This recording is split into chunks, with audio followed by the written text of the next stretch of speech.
This is Bryan Wagner with Casualty Powersports. We're installing the Cornell Customs upgrade clutch for the KRX 4-seater.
So visually, it looks like they changed the springs.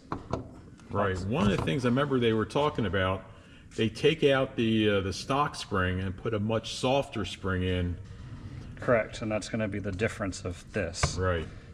These KWI weights look twice as big almost. Mm-hmm. You can see that this one, I don't know, how many miles do you have on this machine? Probably about under 2,000.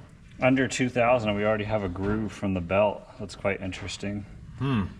It looks like maybe the distance between here and here might be a little bit more on this one. That would give you your more low, so you can utilize your inner clutch sheave. And I think as far as that goes, there's some, it looks like they did a spacer mod here. I'm not sure if that's going to give us more. So yeah, this clutch is taller as far as like height goes. So that's probably giving you 11% low and maybe even giving you your 10 mile an hour more than stock. Because of the spacer?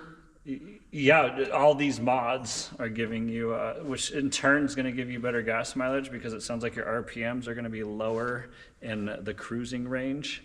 So the whole point of this car is modified with a supercharger, and he's looking for more speed, top speed, which these cars need out of the box, and we're supposed to get 11% more low.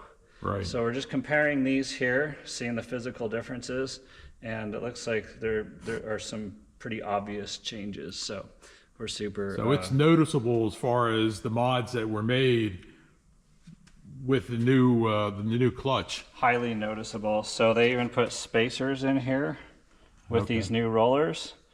So it looks like they almost needed to machine this to modify these rollers. Not rollers, they're weights. I'm sorry, I apologize. But so yeah, some significant changes to this. See this? So it appears that standard KRX from the factory is only using the clutch all the way to where it gets shiny. Okay. It's gray to where it's standard factory color. So that tells me the belt's only running to here. So maybe the extra 10 mile an hour could be utilizing the complete amount of the sheave. Interesting. And I think that's what we're seeing here. And that's why we have a wear groove, because the biggest wear is at the highest speed, and that's going to be where it's maxing out. Interesting. So Now that belt is only about less than 500 miles old. Does that seem okay to you, or? Yeah, I would run it. Okay. Less than 500 miles. I mean, some people might say that to use a Typical brand new belt OEM belt. with a brand new clutch, but this belt looks very good. Okay. Typically, what you're looking for on a belt is you're looking for burn marks. Okay. So the clutch goes like this, Right. and when your tires aren't spinning and your motor is spinning, you're typically going to have a big burn mark right here. So if anybody wants to inspect a belt on a Polaris, Can-Am, any machine that's CVT, including the KRX, you're going to look for a burn mark.